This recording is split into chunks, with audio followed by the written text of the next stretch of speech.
Hello friends, good afternoon. Myself Sonali Ramesh Devre, Assistant Professor in Zoology, Satana College. Today we will study the subject, it is Immunology, and its topic name is Hybridoma Technology. So what is Hybridoma technology? What is Hybridoma? Hybridoma is a hybrid cell produced by the fusion of B lymphocytes and myeloma cells. So these hybridoma techniques, it is involved in the production of hybrid cells. So it is called as hybridoma technology. Okay, why this is called as hybridoma technique or hybridoma technology?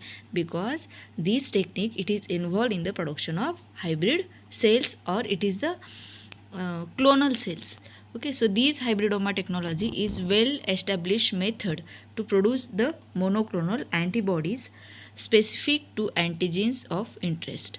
So these hybridoma cell lines are formed via fusion between short-lived antibody producing B cells and immortal myeloma cells. Okay, so these hybridoma cell, it is immortal and it can live for a long time. It proliferates monoclonal antibodies indefinitely. So what is monoclonal antibody? Monoclonal antibody is a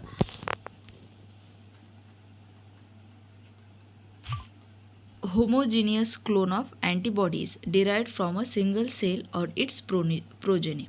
Monoclonal antibody means these are the homogeneous clone of the antibodies and derived from a single cell or its progeny. एका single सेलपासून एक monoclonal antibody जे आहे ते और homogeneous clone जो आहे तो इथून तयार होतो.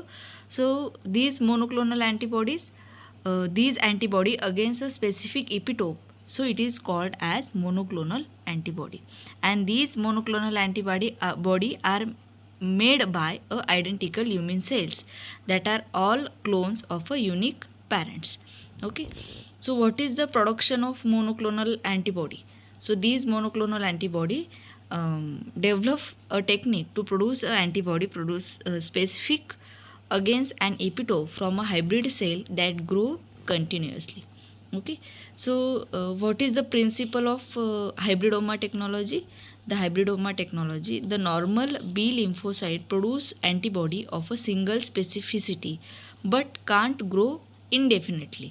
म्हणजे याच्यात काय होतं की नॉर्मल बी लिम्फोसाईट ज्या आहेत त्यांच्यापासून अँटीबॉडी ज्या तयार होतात they are the single specificity but can't grow indefinitely. So it is necessary to immortalized B cells that produce a specific antibody. Okay, so this is achieved by a cell fusion of somatic cell hybridization between a normal antibody producing B cells and myeloma cells. Okay, such a fusion derived immortalized antibody producing cell lines are called as hybridomas, and the antibodies they are produced are a monoclonal antibody.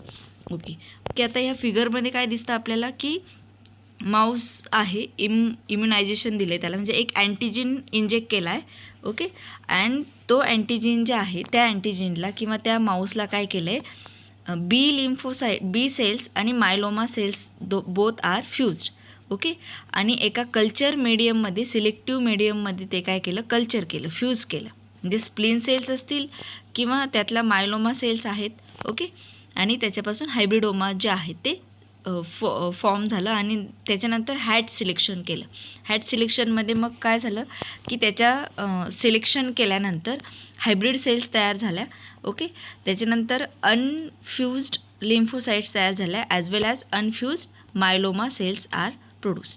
आता unfuse lymphocyte cells ज्या आहेत त्या die होतील as well as unfuse myeloma cells ज्या आहेत त्या पण डाय होतील, आणि हायब्रिड सेल ज्या तयार झाल्या आहेत त्या परत काय होतील, screen for a positive cells and clone antibody producer.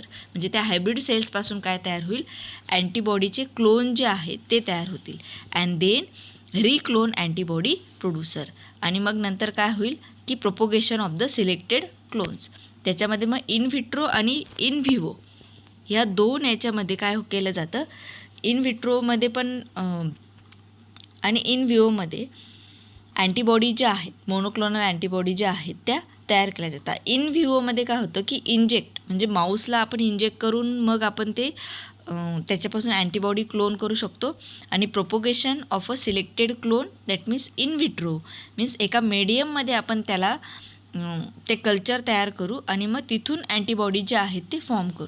Okay, आता याच्यामध्ये स्टेप्स दिल्या आहेत की आता हे जे वरती आपण बघितलं की डायग्रॅमॅटिक रिप्रेझेंटेशन आहे हायब्रिडोमा टेक्निक्सचं आणि आपण स्टेप्स दिल्या आहेत. तर the mouse is immunize with the selected antigen. Okay, इथं काय दिलं आहे की सिलेक्टेड अँटीजेनने काय केलं, माऊसला इम्युनायझेशन केलं. When a human response occur म्हणजे जेव्हा की ह्युमन रिस्पॉन्स ऑकर होईल आणि B lymphocytes are harvested from a spleen of mouse आणि माऊसच्या स्प्लीनमध्ये बी लिम्फोसाइट्स काय केल्या जातील, हार्वेस्ट केल्या जातील. Then these B lymphocytes are fused with the myeloma cells, okay, and that means cancer cell, myeloma plasma cells from mouse in the presence of polyethylene glycol, okay, and fused cells are the hybridoma cells.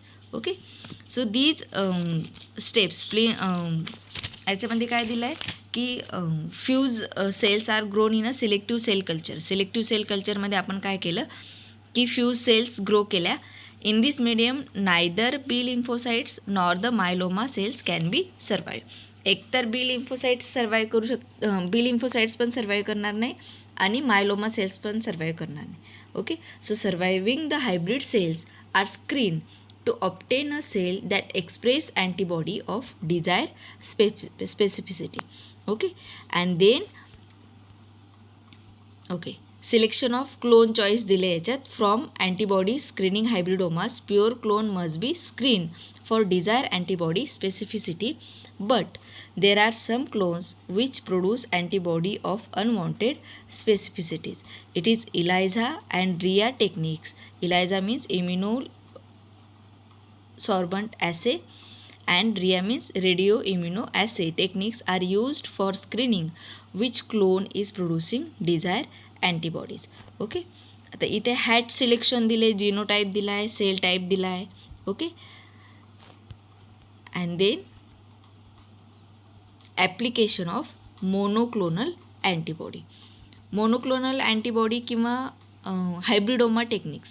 Okay, the monoclonal antibodies or the hybridoma cells produce blood group antibodies on a large scale. म्हणजे आपण इथं काय करू शकतो की ज्या हायब्रिडोमा cells तयार झाल्यात म्हणजे हायब्रिड सेल्स ज्या प्रोड्यूस झाल्या आहेत त्या काय करतील, blood group antibodies on a large scale म्हणजे लार्ज स्केलमध्ये ब्लड ग्रुपमध्ये अँटीबॉडी काय केल्या जातील ते तयार करतात.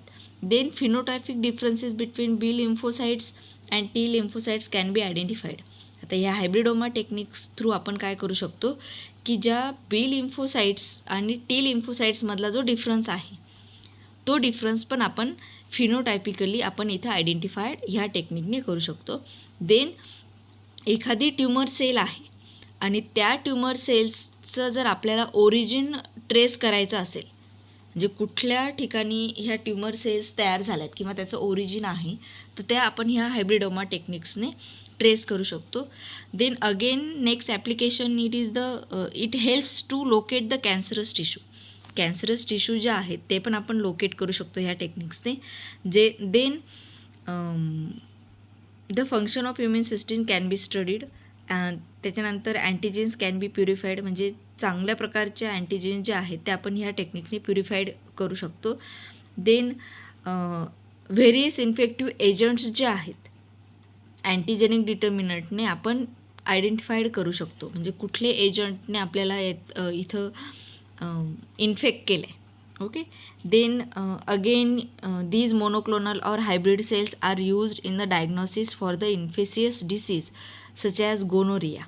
ओके, जे इन्फेसियस डिसीजेस आहेत त्यांचं पण डायग्नोस आपण ह्या टेक्निकने करू शकतो किंवा ज्या क्लोन तयार झाल्या आहेत मोनोक्लोनल अँटीबॉडीज ज्या तयार झाल्या आहेत त्याच्यापासून आपण इन्फेसियस डिसीजेसचं काय करू शकतो, डायग्नोस करू शकतो. Then the monoclonal antibodies can be used as a immunoprophylaxis against various infectious agents. जे इन्फेसियस एजंट्स आहेत त्या इन्फेसियस एजंट्सचे इम्युनोप्रोफिलॅक्सिस जे आहे ते पण आपण ह्या अँटीबॉडीजच्या याच्याने यूज करू शकतो. Then again these monoclonal antibodies are used in the fluorescent immuno assay of gentamicin and these immuno or in this technique the monoclonal antibody helps to establish a embryological relationship between the animals. Okay, हे झाले वेगवेगळ्या प्रकारचे application for the monoclonal antibody. याच्यामध्ये in vitro diagnosis करू शकतो. म्हणजे काय की diagnosis of much systemic and infectious disease release on the detection of particular antigen or antibody in a circulation or in a tissue by used of monoclonal antibody in immunoassay. Then again these are also used in some other regular clinical diagnosis like blood grouping, pregnancy stage, measuring of level of various drugs. Okay, हे झाले in vitro diagnose करू शकतो आपण. आणि in vivo डायग्नोसिसमध्ये काय करू शकतो की जे radio label antibody monoclonal antibodies आहेत, these can be used in vivo for location of tumor antigen. For example, monoclonal antibody to breast cancer cells are labeled with